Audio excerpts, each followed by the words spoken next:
Durante a pandemia, a procura por união estável aumentou 35%. Os dados são do Colégio Notarial do Brasil e se referem ao primeiro semestre deste ano em relação ao mesmo período do ano passado.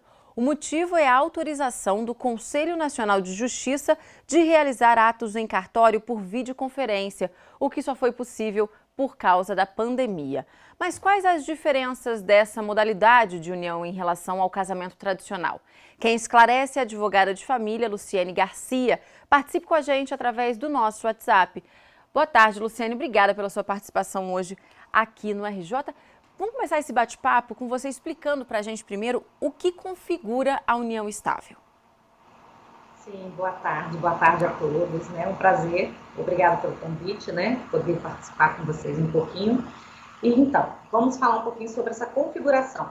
Na verdade, pelo nosso Código Civil, né, no seu artigo 1723, ele reconhece, né, como entidade familiar a união estável que cumpra alguns requisitos, ou seja, a convivência pública, duradoura e principalmente com o objetivo de constituir família. Esse é o grande diferencial da união estável. E muda alguma coisa essa união estável ser feita por videoconferência?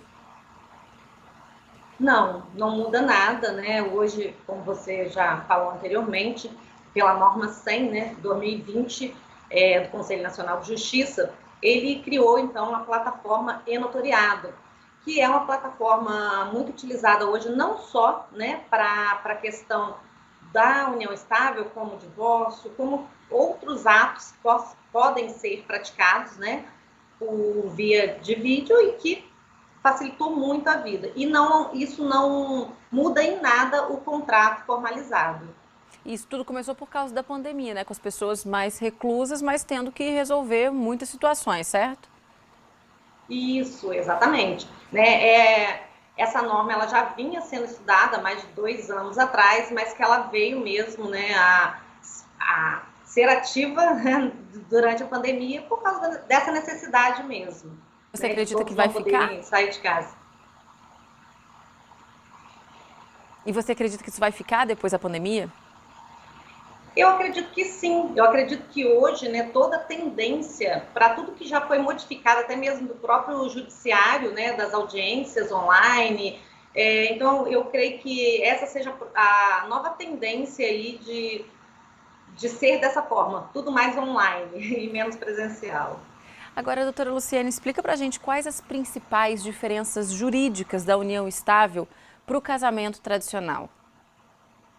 Então, no casamento tradicional, né, a grande diferença é a formalidade. Porque no casamento tradicional, você está regulado pelo Estado. Né? E na união estável, ela é uma situação de fato, né? Por si só o fato de existir a relação, então ela já se configura. Essa é a grande diferença entre o casamento e a união estável. Certo, tem perguntas chegando através do nosso WhatsApp, por isso vamos até a nossa redação com a Marilene Soares. Boa tarde, Mari. Boa tarde, Michele. Uma ótima tarde aí para Luciene também. Bom, Luciene, olha só, chegou aqui a pergunta do Jordan, lá de Três Rios. Ele está falando que ele mora com a esposa há 17 anos, então ele quer saber se já é considerado aí uma união estável. E eu vou emendar, porque também de Três Rios, a Juliana quer saber como que é a partilha de bens em uma união estável. Sim, então, vamos lá. Na verdade, o fato, né, dele conviver com a esposa, 17 anos, foi o que a gente falou, com o objetivo de constituição de família, então aí já existe a constituição, né, a entidade familiar em si, então já é considerado. O que a gente sempre aconselha? A formalização, né, dessa união estável, para que fique muito mais fácil perante os terceiros, né, perante as entidades que pode ser necessário ser utilizado, já ter essa formalização, esse documento que vai facilitar e muito, né, a vida deles. Então, essa é a grande coisa. Mas a união estável, ela já existe, ela só não está formalizada. E a segunda pergunta era da Juliana, também de Três Rios, doutora, perguntando sobre partilha de bens. Como é que funciona? Ah, sim, desculpa. Então, sobre a partilha de bens, quando não existe a formalização, tá? O que vai prevalecer é a partilha da comunhão parcial de bens. Ou seja, né? tudo que o casal constituiu durante, né, a convivência, ela vai ser dividida igualmente caso venha terminar esse vínculo. E quais as garantias e os benefícios civis que a união estável traz? Então, a grande coisa a união estável ela vai trazer todos os benefícios, né, como a gente já falou, da separação, em caso de separação, de ser pela parcial de bens, porém, com a formalização, você consegue equiparar o casamento, né? Porque você vai conseguir aí